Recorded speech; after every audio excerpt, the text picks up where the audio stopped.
Village living arts නාලිකාවට ඔබව ආයුබෝවන් කියලා පිළිගන්නවා.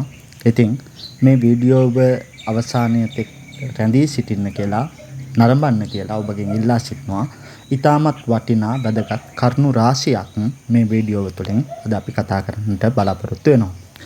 අද අපි කතා කරන්න යන්නේ ලෝකයේ ප්‍රභේද රාශියක් සහිත පැෂන් ෆෘට් ශාකය පිළිබඳව. නැත්නම් අපේ රටේ කියනවා නම් පැෂන් ශාකය පිළිබඳව තමයි කතා කරන්න යන්නේ. ඔබ දන්නවා පැෂන් කියලා කියන්නේ ගොඩක් වෙලාවට අපි හඳුනාගෙන තියෙන්නේ පානයක් විදිහට භාවිතා කරන ශාකයක් විදිහට. මෙහි හැදෙන ගෙඩි අඹු රසයෙන් යුක්තයි. ඒන් පානයක් හැදුවාම ඊටමත් රසවත් පානයක් විදිහට පාවිච්චි කරනවා කියන කාරණය තමයි අපි බහුලව දන්නේ. හැබැයි මේ පැෂන් ෆෘට් වලේ කොලත් අපි ආහාරයට ගන්නවා. එහි ගුණාංග පිළිබඳව මේ වීඩියෝ තුළින් සාකච්ඡාවට බඳුන් කරනවා. පැෂන් කියලා කියන්නේ බොහෝ වෙලාවට වැලක් විදිහට හැදෙන ශාකයක්. විශාල ප්‍රදේශයක් පුරා පැතිරී යනවා. විශේෂයෙන්ම මෙහි තියෙන වැලෙහි තියෙන තැන් වල තියෙන මුල් වගේ කොටස්, නැත්නම් අර අපි දකින ඔය දඟර බැඳිලා තියෙන කොටස් වලින් ආධාරක මත එතිලා මෙය ව්‍යාප්ත වීමක් දකින්නට පුළුවන්කම තිබෙනවා. ඒ වගේම ශාකයේ ලක්ෂණ පිළිබඳව තවත් කතා කරනකොට තනි කොළයක් වශයෙන් කුඩා කාලේ අපිට දකින්නට පුළුවන්. හැබැයි ලොකු වෙනකොට අත කැඟිලි වගේ කොළය පත්‍ර 3කට බෙදලා අපිට දකින්නට පුළුවන්කම තිබෙනවා පැෂන් ශාකයේ කොළය පිළිබඳව කතා කරනකොට. ඇත්තටම පැෂන් ශාකය පිළිබඳව කතා කරනකොට අපට වැදගත්ම රෝගයක් පිළිබඳව සාකච්ඡාවට බඳුන් කරන්න තියෙනවා. ඒ තමයි අධිරුධිර පීඩනය. නැත්නම් අපි සරලව කියනවා ප්‍රෙෂර්. ප්‍රෙෂර් කියලා කියන්නේ මොකක්ද? වෛද්‍ය විද්‍යාවේ සයිලන්ට් කිලර් ලෙස මේ අධිරුධිර පීඩනය හඳුන්වනවා. ඒකට හේතුව තමයි මිනිසා නොදැනුවත්වම මිනිසාව මරණය කරා ගෙනියන රෝගයක් විදිහට තමයි මේ රෝගය හඳුනාගන්නේ. සරලව කිව්වොත් මොකද්ද මේ අධිරුධිර පීඩනය කියලා කියන්නේ? හෘදය මගින් නැත්නම් අපේ හදවත මගින් රුධිරය පොම්ප කිරීමේදී රුධිර නාල නැත්නම් ධමනි බිත්ති මත ඇති කරන පීඩනය සාමාන්‍ය මට්ටමට වඩා වැඩි වෙනවා නම් ඒකට අපි කියනවා අධිරුධිර පීඩනය කියලා. අපි ඔය සාමාන්‍ය නාඩි බලනවා කියලා කියන්නේ සාමාන්‍ය මිනිස්සෙක්ගේ නාඩි තියෙන්න ඕන විනාඩියකට 80ත් 120ත් අතර නිරෝගී මිනිස්සෙක්ගේ. හැබැයි අධිරුධිර පීඩනය කියලා කියන්නේ ඊට එහා ගිහිල්ලා 90ත් 140 හෝ ඊට වැඩි ප්‍රමාණයකට තියෙනවා නම් 140ත් අතර තියෙනවා නම් අපි ඒකට කියනවා අධිරුධිර පීඩනය කියලා. මේ අධිරුධිර පීඩනය හැදෙන්න හේතු පිළිබඳව කතා කරනකොට විශේෂයෙන්ම ප්‍රාථමික අධිරුධිර පීඩනය කියන්නේ නිශ්චිත හේතුවක් නැහැ. වයසට යෑම සහ ජානමය ලක්ෂණ මත අධිරුධිර පීඩනය හැදෙන්න පුළුවන්කම තිබෙනවා.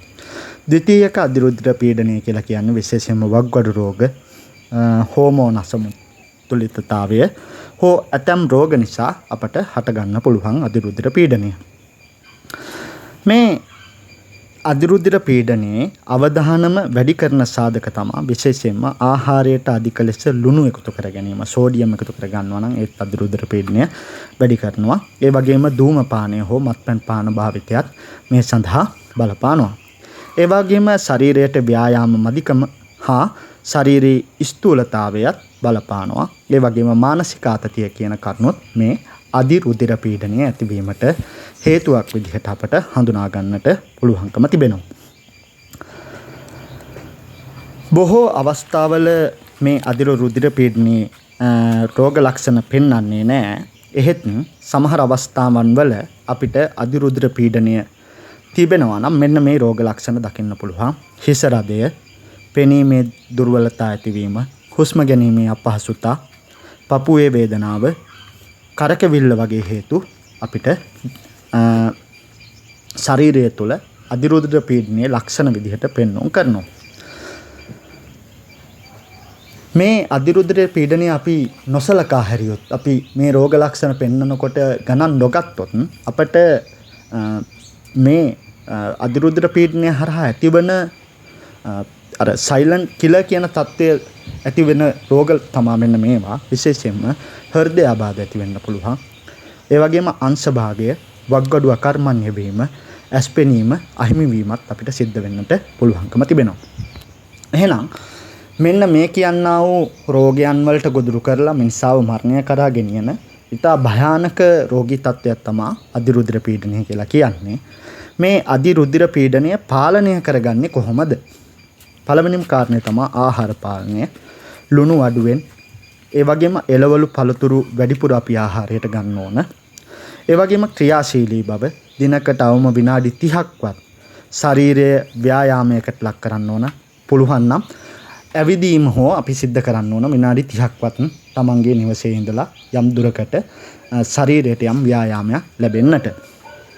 ඒ වගේම බර පාලනය කරන්න ඕන. ඒ කියන්නේ හැම වෙලාවෙම අපේ අර ශරීර ස්කන්ධ දර්ශකයට අනුව උසට සරිලන බරක් අපි තියාගන්න ඕන.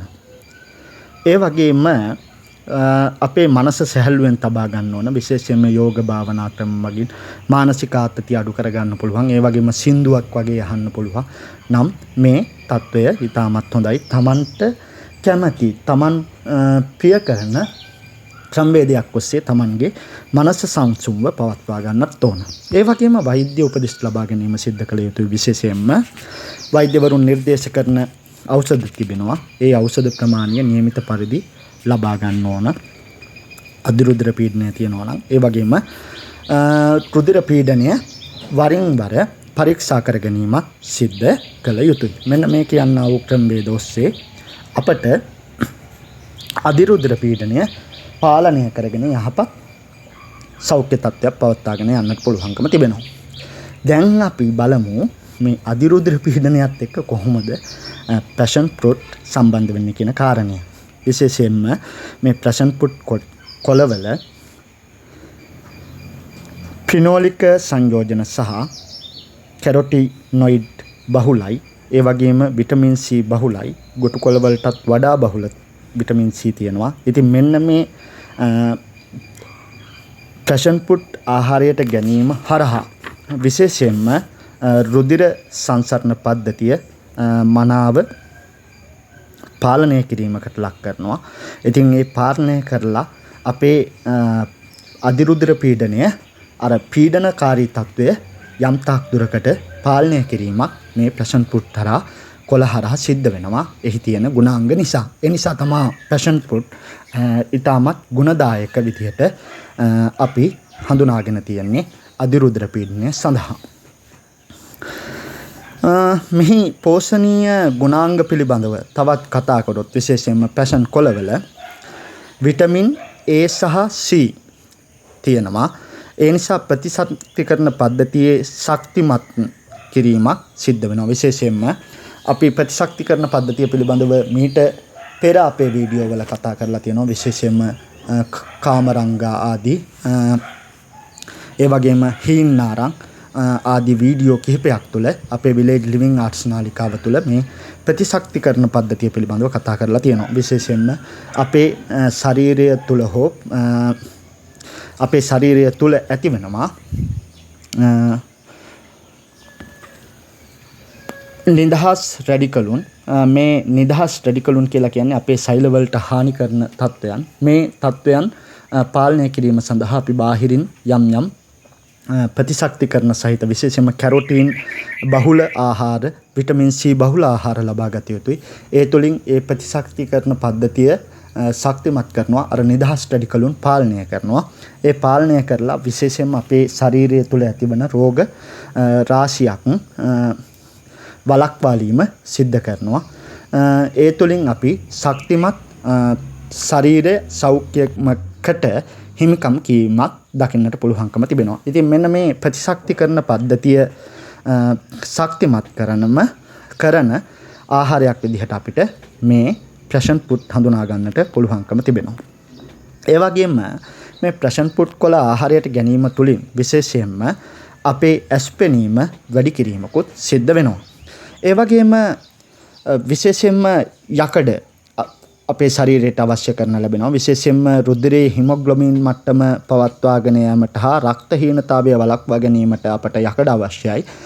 යකඩ බහුල ශාකයක් විදිහටත් අපිට මේ පැෂන් ෆෘට් කොළ නැත්නම් පැෂන් කොළ හඳුනා ගන්නට පුළුවන්කම තිබෙනවා. ඒ වගේම මේ කොළවල තියෙන තන්තුමය ස්වභාවය නිසා ආහාර ජීර්ණය පහසු කරවා මල බද්ධය අඩු කිරීමකුත් සිද්ධ කරනවා. සෞඛ්‍ය ප්‍රතිලාභ ගැන නැවත කතා කරොත් විශේෂයෙන්ම ප්‍රතිඔක්ෂිකාරක ගුණය ශරීරයේ ඇති විෂ ඉවත් කිරීම හා සෛල ආරක්ෂා කිරීමට උපකාරී වෙනවා. විශේෂයෙන්ම ෆ්ලේවොනොයිඩ්ස් අඩංගුයි. ඒ නිසා ඒ තුලින් අපේ ශරීරයේ විෂ ඉවත් කිරීමක් සිද්ධ කරනවා. ඒ වගේම දියවැඩියාව පාලනය කිරීමකුත් සිද්ධ වෙනවා. විශේෂයෙන්ම ශරීරයේ රුධිරගත සීනි මට්ටම පාලනය කරනවා. ඒ වගේම ප්‍රතිදාහක ගුණය කියන්නේ අපේ ශරීරයේ හටගන්නා ඉදිමුන් වේදනා සමනය කිරීමේ හැකියාවත් මේ පැෂන් ෆෘට් කොළ වලට තියෙනවා. ඒ වගේම විශේෂයෙන්ම නිින්ද නොයන අයට, රාත්‍රී නිින්ද නොයන අයට මේ කොළයේ තියෙනවා නිදිමතකාරක ගතියක්. ඒ නිසා පහසුවෙන් මේ කොළේ ආහාරයට ගැනීම තුළින් අපට සුව පහසු නිින්දක් ලබා ගැනීමටත් හැකියාව තියෙනවා. විශේෂයෙන්ම මානසික ආතතිය අඩු කිරීමේ ලක්ෂණත් මේ පැෂන් ෆෘට් කොළය තුළ තියෙනවා කියන කාරණය පිළිබඳව අපි අවධානය යොමු කළ යුතුයි. ඉතින් මේ වගේ ඊටමත් පෝෂණීය ගුණයන්ගෙන් බහුල කොළ වර්ගයක් විදිහට තමයි අපි පැෂන් හඳුනාගන්නේ. නමුත් අපි බොහෝ දෙනා හිතන්නේ මේ පැෂන් කියලා කියන්නේ අර පානයක් විදිහට ගන්න ශාකයක් එහි ගෙඩි පානයක් විදිහට පාවිච්චි කරනවා කියන කාරණය විතරයි. හැබැයි බොහෝ ගම්මානවල මේ පැෂන් මැල්ලුම් විදිහට භාවිතා කරනවා. විශේෂයෙන්ම ඒ වගේම පැෂන් කොළ වලින් අපිට සම්බෝල හදා ගන්නත් පුළුවන්. විශේෂයෙන්ම අපි මීට කලින් අපේ නාලිකාව තුළ අගුණ කොළ සම්බෝල හදාගෙන තිබුණා. ඒ විදිහටම මේ පැෂන් වලින් අපිට සම්බෝල හදා ගන්නත් ඒ ආකාරයෙන්ම පුළුවන්කම තිබෙනවා. ඒ වගේම මැල්ලුම හදා ගන්නත් පුළුවන්කම තියෙනවා මේ කොළ හරහා. ඉතින් ඖෂධීය වටිනාකමක් තියෙනවා. හැබැයි අපි මෙහි ඖෂධීය වටිනාකම හඳුනා ගැනීම අඩුවෙන් තමයි සිද්ධ කරන්නේ. ඉතින් ඒ නිසා අපේ YouTube නාලිකාවෙන් අපි බලාපොරොත්තු වෙන්නේ මේ පැෂන් කොළ කියලා කියන්නේ විශේෂයෙන්ම අධිරුධිර පීඩනය වගේ රෝගයන් වළක්වාලන්න, ඒවායෙන් පාලනයක් ඇති කරගන්න, ඒ වගේම අපේ ප්‍රතිඔක්ෂිකාරක ගුණය ශරීරයේ වැඩි කරලා කොහොමද ශක්තිමත් ශරීර සෞඛ්‍යයක් පවත්වාගෙන යන්නේ කියන කාරණා ආදිය පිළිබඳව ඔබ දැනුවත් කරන්න තමයි අද අපි මේ පැෂන් කොළ සම්බන්ධව ඔබ දැනුවත් කළේ. ඉතින් ගම්මානවල මිනිස්සු නම් මේවා නිරන්තරයෙන් ආහාරයට ගැනීම සිද්ධ කරනවා. ඉතින් බොහෝ වෙලාවට ඔබත් අධිරුධිර පීඩනය සහිත රෝගියෙක් නම් සතියකට එකවරක් දෙවරක් පැෂන් කොළ ආහාරයට ගැනීම සුදුසුයි. ඔබේ හෘදයේ රුධිරය පොම්ප කිරීමේදී රුධිර නාලවල බිත්ති මත ඇති කරන පීඩනය සාමාන්‍ය මට්ටමකට පවත්වා ගැනීම සඳහා. ඉතින් තමන්ගේ මේ අධිරුධිර පීඩනය කියලා කියන්නේ අර සයිලන්ට් කිලර් කෙනෙක් කියලා කිව්වා. ඒ සයිලන්ට් කිලර්ව පාලනය කරලා තමන්ගේ ජීවිත අපේක්ෂාව නැත්තම් තමන්ගේ ජීවත් වීමේ ආයු කාලය වැඩි කරගන්න පුළුවන් සාකයක් තමයි පැෂන් කියලා කියන්නේ. ඉතින් ඔබත් ඔබේ ආහාරයට එකතු කරගන්න මේ පැෂන් නිරන්තරයෙන්ම ඔබට යහපත් සෞඛ්‍ය තත්ත්වයක් ළඟා කර ගැනීම සඳහා ඔබගේ නිවසේ පැෂන් වලක් වගා කරගත්තත් පාඩු නැහැ. මොකද ඔබට අවශ්‍ය කරන පලා වර්ගයක් විදිහට පැෂන් කොළ ලබා ගන්න පුළුවන්. ඒ වගේම මෙහි පල හටගත් අවස්ථාවේ ගෙඩි හටගත්තට පස්සේ ගෙඩි ඉදුණු විට ඒ ගෙඩි අරගෙන ඔබට පානයක් සකසා ගන්නත් පුළුවන්කම තිබෙනවා. ඉතින් ගෙවත්තකට ඊටමත් වටිනා වැඩදායි පළතුරක්සේම එළවලුවක් විදිහට අපිට මේ පැෂන් ෆෘට් ශාකය හඳුනා ගන්නට පුළුවන්කම තිබෙනවා. විලේජ් ලිවිං ආර්ට්ස් නාලිකාව තුලින් අද අපි බලාපොරොත්තු වෙන්නේ ඔබව දැනුවත් කරන්න මේ පැෂන් ෆෘට් ශාකය පිළිබඳව සහ එහි ගුණාංග පිළිබඳව. ඉතින් ඔබගෙන් ඉල්ලා සිටිනවා මේ වගේ ගුණාංග සහිත ගම්මානාශ්‍රිතව තියෙන ශාකාදිය පිළිබඳව දැන ගැනීම සඳහා නිරන්තරයෙන්ම අපගේ විලේජ් ලිවිං ආර්ට්ස් නාලිකාවත් සමග රැඳී සිටින්න කියලා. විශේෂයෙන්ම අපගේ නාලිකාව සබ්ස්ක්‍රයිබ් කරලා බෙල් අයිකන් එක ක්ලික් කරලා මේ නිරන්තරයෙන් අපි එකතු කරන YouTube නාලිකාවක් විදිහට එකතු කරන වීඩියෝස් ඔබගේ දුරකථනයට ටැබ්ලට් එකට නැත්නම් පරිගණකයට ගෙන්වා ගැනීමට කටයුතු කරන්න කියලා ඉල්ලා සිටිනවා. ඉතින් විලේජ් ලිවිං ආර්ට්ස් නාලිකාව සමග නිරන්තරයෙන්ම රැඳී සිටින ඔබට අපි බෙහෙවින්ම ස්තුතිවන්ත වෙනවා.